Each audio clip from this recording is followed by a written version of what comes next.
Olá, tudo bem? Meu nome é João Geraldo Neto, eu sou do canal Super Indetectável e eu vim aqui hoje falar uma coisa para vocês, responder uma pergunta. Eu fui diagnosticado com HIV, quer dizer que eu vou morrer de AIDS? Vamos falar sobre isso daqui a pouquinho depois da vinheta?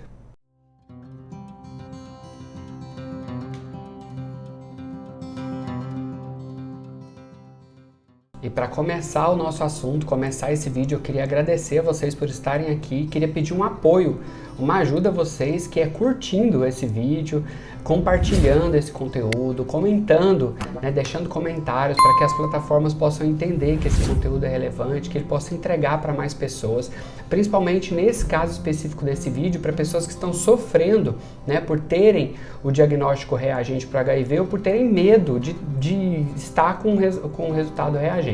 Então, queria pedir essa ajuda para vocês aí, que isso é muito importante para mim, dá uma força gigante e vai impulsionar esse conteúdo para lugares mais longe, tá?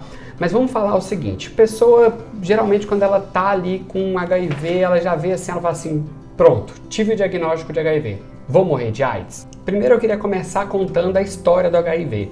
Vou contar rapidamente, porque detalhadamente eu vou deixar um card aqui, tá? Para que vocês possam acessar detalhadamente a história que eu conto. Um vídeo de alguns anos atrás, onde eu explico detalhadamente a história. O HIV, ele surgiu de um vírus que era comum nos macacos, tá? Que era comum nos macacos lá da África, que é o macaco verde africano e o chimpanzé. Esses vírus passaram para os humanos, muito provavelmente durante a alimentação, porque algumas tribos da África, principalmente ali do Congo, da República Democrática do Congo, que hoje é o Congo, eles se alimentavam de macacos, então durante a caça eles abatiam os animais ali e aí eles comiam parte dos bichinhos ali mesmo no lugar onde eles estavam. Como a carne era fresca, os bichinhos estavam infectados, esse vírus pode ter entrado para a corrente sanguínea dos humanos através de feridas dos ossos, enfim, durante a alimentação. E daí ele saiu da África, só que isso tem muitos anos, tá? Na verdade não foi ali na década de 80, isso aí tem dezenas de anos, muitos anos atrás.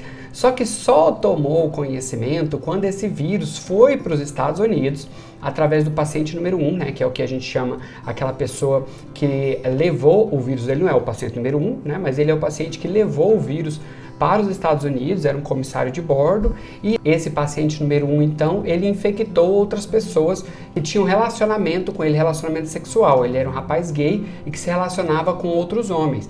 E a gente sabe, inclusive a gente tem vídeo aqui também no canal, que a gente sabe que alguns tipos de relação sexual oferecem mais risco do que outros tipos de relação sexual. E como foi uma doença que infectou primeiro gays, trabalhadores do sexo, haitianos, usuários de heroína, foi uma doença que foi guardada e mantida em um lugar de muito preconceito, de muita discriminação, Então as pessoas sofriam muita discriminação, já sofriam por serem quem eram, e aí depois quando aparece essa doença, ainda foi chamado, que era uma doença desconhecida, ainda foi chamado de câncer gay, pelo próprio ali, membros do governo. Então a comunidade não sabia como lidar com essa situação, e de fato naquele tempo era uma sentença de morte. Mas para que vocês entendam como que funciona a infecção pelo HIV, Ele é um micro-organismo transmitido de humanos para humanos, que ela é transmitida por 3 vias principais, tá? Que é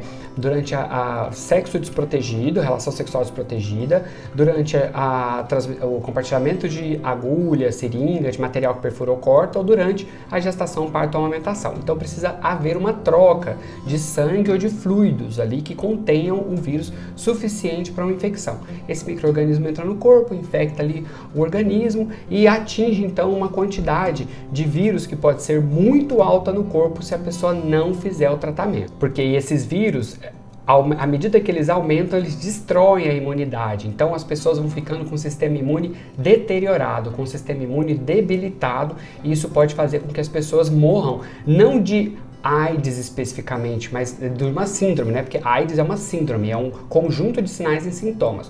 Por isso é que a pessoa não morre de HIV, ela morre dos sinais que ele apresenta, né, que a deficiência da imunidade apresenta. Uma tuberculose, uma pneumonia, que são os mais comuns, né, mas a pessoa também pode desenvolver alguns tipos de câncer específicos, né, específicos que eu digo assim, que acontecem mais comumente quando a pessoa tem uma imunidade muito baixa, como sarcoma de Kaposi e outros tipos de câncer também. Mas o que isso tem a ver, né, com o morrer ou não morrer? É porque, dependendo da forma como você encara o HIV, como você vai enfrentar o HIV, isso vai depender. Então, assim, a pergunta é: descobri com HIV, vou morrer de AIDS? A resposta é: depende. Tá? E por que depende? Porque, primeiro, é que vai depender da sua conduta. Quando você se descobre com HIV, como que você vai fazer? O que você vai fazer com esse limão? Você vai fazer uma limonada ou você vai deixar ele apodrecer na geladeira? Entendeu? Então, assim, dependendo do que você for fazer, da sua conduta, você pode ter, sim, uma qualidade de vida e manter uma vida saudável.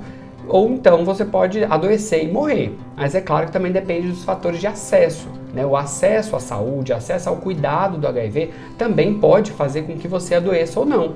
Infelizmente, em 2024, existem pessoas que adoecem e morrem por falta de acesso, principalmente pessoas que estão no norte do Brasil, né, ou pessoas que vivem em lugares onde elas não têm acesso nem ao diagnóstico ou nem mesmo à informação sobre o diagnóstico. Né, o que é mais triste, né, uma pessoa nem saber que ela corre um risco e que ela pode fazer um exame que pode diagnosticar e evitar que ela morra. E por que a gente tem medo, né, de morrer quando a gente se descobre com HIV? Porque isso foi construído. Primeiro que foi uma doença que demorou muito tempo para a ciência descobrir o que era, né? Levou vários anos para que a Françoise Barré-Senozi, lá aquela francesa maravilhosa que eu conheci, que ela descobrisse, que ela identificasse o HIV para saber como que ele funcionava. E daí em diante demorou muitos anos também para desenvolverem medicamentos. E a gente só agora, há menos anos, há poucos anos, que a gente pode dizer que as pessoas têm uma qualidade de vida muito próxima da qualidade de vida de uma pessoa que não tem nenhum tipo de doença, né? Que os medicamentos são menos tóxicos. Então isso é muito recente. A gente está considerando mais de 40 anos de pandemia de AIDS, considerando que elas estavam na América, né? Porque América e Europa, porque lá na África já estava matando pessoas há muito tempo. Né? Então, considerando isso, a gente teve um medo que foi colocado na gente porque de fato era uma doença mortal. As pessoas se infectavam e as pessoas morriam de AIDS. Também, ao mesmo tempo, a mídia não se esforçou muito, né? E ela não se esforça até hoje, infelizmente.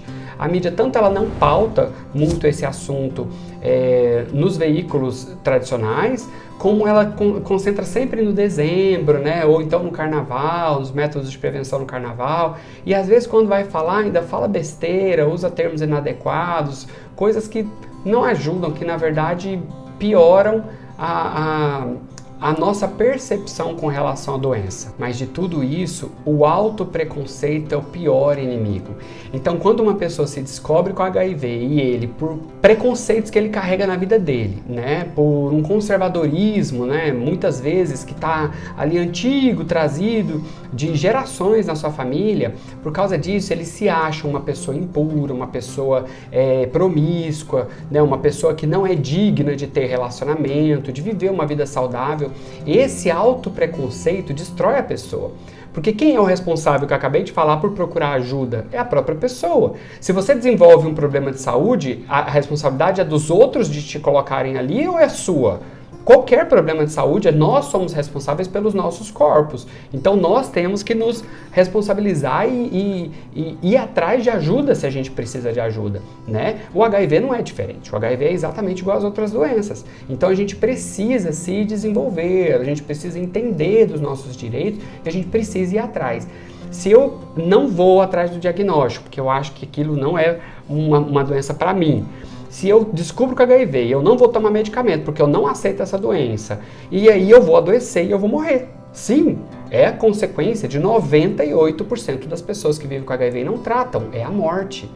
Isso é muito triste, né? E eu, infelizmente, conheço várias pessoas que desistiram no meio do caminho, que desistiram por não querer mais enfrentar o autopreconceito ou a barra que é viver com HIV. Não é igual para todo mundo, tá? Eu sempre gosto de dizer isso, porque assim, para algumas pessoas o HIV é uma barra muito pesada para carregar. Para muitas pessoas não. Para mim, por exemplo, é muito leve. Eu tenho acesso a um plano de saúde, onde eu tenho minhas consultas, eu tenho acesso a uma médica que é muito legal, que inclusive atende pelo SUS a maior parte do tempo, mas ela é uma médica que atende pelo meu plano de saúde quando eu preciso. Eu consigo tirar os meus medicamentos num posto de saúde próximo do centro da cidade, eu consigo ter acesso, eu consigo trabalho, eu consigo uma vida digna, eu consigo relacionamentos, eu consigo ter saúde, eu consigo muita coisa bacana. E nem todo mundo consegue, até porque muitas pessoas se descobriram com HIV já tardiamente. Aquilo veio com sequelas, aquilo veio com problemas, com sinais que nem se a pessoa quisesse ela conseguiria esconder, né? Então são sinais que deram um carimbo nela de que ela teve um problema e muitas vezes foi descoberto, porque ela foi acamada, foi para o hospital, enfim. Então, ou foi revelado, né, o diagnóstico dessa pessoa ali pela comunidade. Então é algo que é muito ruim, muito perigoso, porque isso piora a adesão das pessoas e faz com que sim, muitas pessoas desistam por ser um fardo pesado demais. Mas não precisa ser, tá? Como a Márcia Rachid fala, que é uma médica lá do Rio de Janeiro, uma querida, ela fala que o HIV, ele não precisa ser uma sentença de morte. Na verdade, ele pode ser uma sentença de vida, né? Que é quando a gente percebe que o HIV ele veio como uma oportunidade de a gente substituir os nossos medos e dramas por coisas boas, né? Por felicidade, por alegria, por momentos divertidos. É quando eu consigo ver que a vida é finita de fato e quando eu consigo ir atrás de mudar o que eu não estou feliz, né? Então, quando eu consigo dentro de mim, claro, respeitando as limitações que o capitalismo nos impõe, né? Mas dentro de mim conseguir motivação para tentar enxergar as coisas de um jeito melhor, né? Entendendo que sim, o mundo coloca pra gente muitas limitações, muitas barreiras, muitos percalços, mas que eu, dentro de mim, eu consigo me enxergar como um ser humano digno, de ser feliz, de correr atrás das minhas coisas, né? E de ficar vivo. Eu acho que o mais importante é ficar vivo. É isso, pessoal. Ó, se você vive com HIV, me conta aí como é que você encara esse diagnóstico. E se você não vive com HIV, me conta aqui também, eu fiquei curioso agora, me conta como que você encararia um diagnóstico de HIV. Como que você imagina que encararia, tá? Prometo que aqui a gente não vai tentar te julgar. Se começarem a julgar, eu vou até bloquear comentários, respostas de comentários, hein? Todo mundo aqui vai poder falar, liberdade para falar tudo que tiver vontade. Um beijo, viu? Até mais. Tchau, tchau.